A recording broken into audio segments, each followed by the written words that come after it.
Everyone, હું HK Barad cooking ચેનલમાંથી બોલું છું. આજની મારી રેસીપી છે સોજીનો હલવો.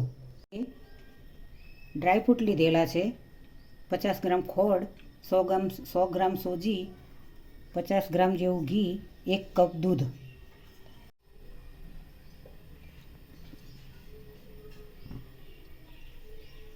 સોજી પ્રમાણે ઘી એડ કરવાનું છે.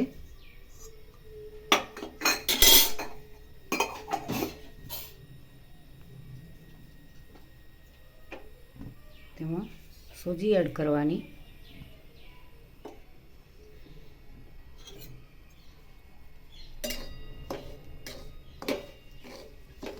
ગેસ થોડી સ્પીડ વધારીશું.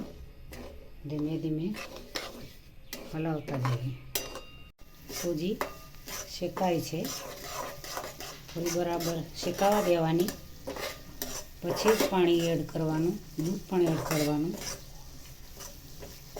અને સુગંધ આવશે શેકાઈ જશે એટલે. સોજી શેકાઈ ગઈ, તેમાં પાણી એડ કરીશું.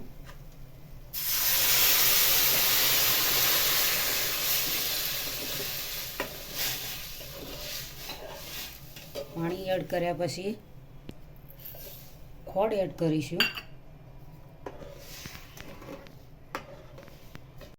હવે દૂધ પણ એડ કરીએ.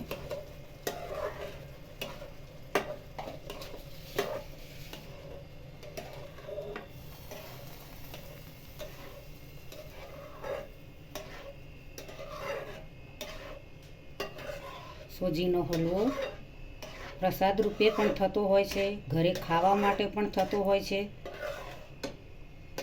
દરેકને બનાવવાની અલગ અલગ પદ્ધતિ હોય છે. હું મારી રીતે બનાવું છું. તો મિત્રો,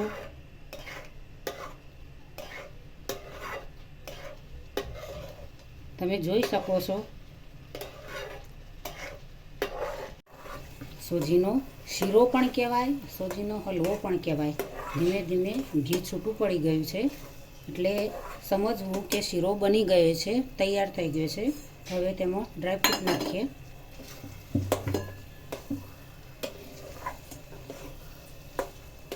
પાંચ મિનિટ થોડું થવા દઈશું. હવે નીચે ઉતારી બાઉલમાં સર્વ કરીએ.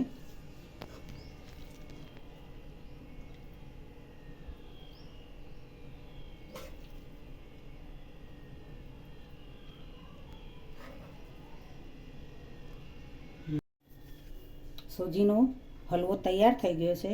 સોજીનો હલવો પણ કહેવાય, શીરો પણ કહેવાય. સાદી ભાષામાં બોલો તો સોજીનો શીરો, અને શુદ્ધ ભાષામાં બોલો તો સોજીનો હલવો. એ પ્રસાદ રૂપે પણ વપરાય છે, ઘરમાં ખાવા માટે પણ વપરાય છે. તો હું એ પ્રસાદ રૂપે સોજીના હલવામાં તુલસીના પાન મૂકેલા છે.